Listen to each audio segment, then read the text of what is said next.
Hey guys, a few weeks ago, Motorola released the Moto X4. It's a mid-ranger with stock Android and a new but familiar double camera setup. With the Moto G5 Plus at the beginning of this year, Motorola mid-range and budget smartphones have proven to be super popular, but will this new phone live up to that legacy? I'm Angie for GSM Arena, and this is the Moto X4 review. One of the biggest reasons you might get this phone over another one is because of its IP68 rating.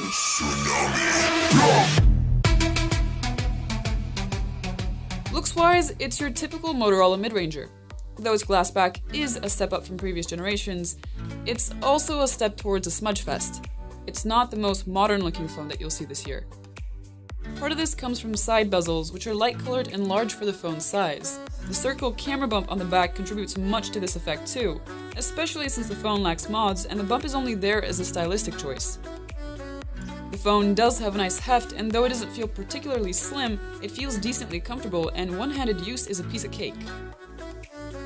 The fingerprint reader is on the bottom bezel, and it's always on, and you can even use it for UI navigation. Tap to go home, swipe left to go back, or swipe right to switch between recent apps. The 5.2-inch LCD display has good detail, but whites tend to be a bit bluish. Sunlight legibility is above average for an LCD, but it's still not as good as an AMOLED. The phone's only speaker is the earpiece. It doesn't get too loud, and the sound can be a little bit tinny, so you'll probably make good use of that 3.5mm jack and stick with headphones. Of course, you might be into Bluetooth headphones instead, which is cool too, since the phone can connect with up to 4 Bluetooth audio devices at a time.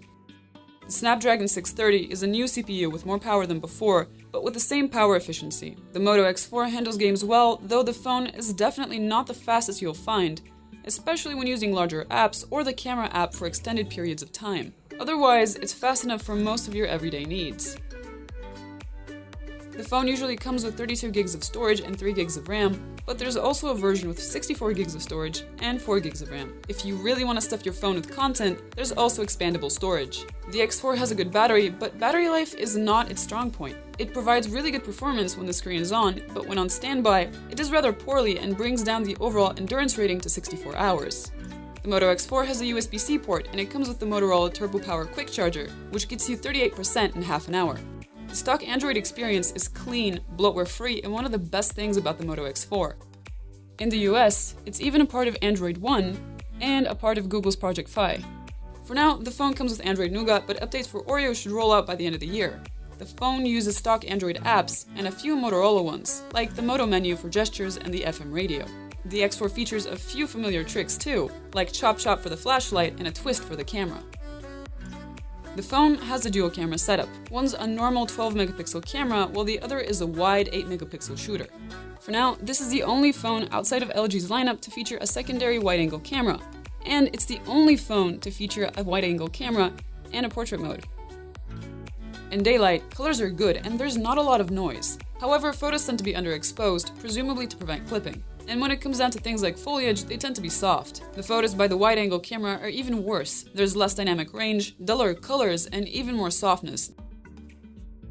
In low light, photos by the two cameras are again a bit below average since they're rather soft and noisy.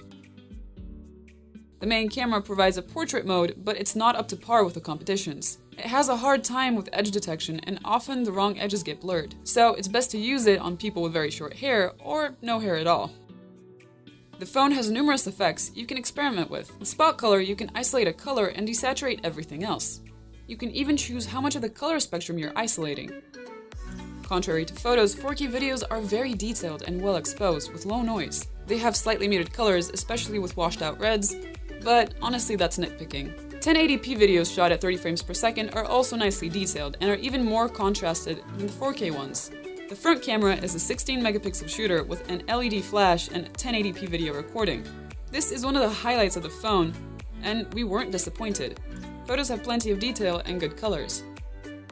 So, summing things up, the Moto X4 is a solid mid-ranger, but it's in a pretty tough spot. While the phone's features are okay, none of them are chart-topping, and is competing both with cheap mid-rangers, which are almost as capable as this one, and with older flagships which have seen huge price cuts. If you can find a good deal on it, this phone is a really good purchase. But if Motorola wants to rule the upper mid-range, they have to up their game. Thanks for watching. If you enjoyed this video, hit like and subscribe down below. And if you want our full test findings, Check out the link in the description or visit us at gsmarina.com. See you next time.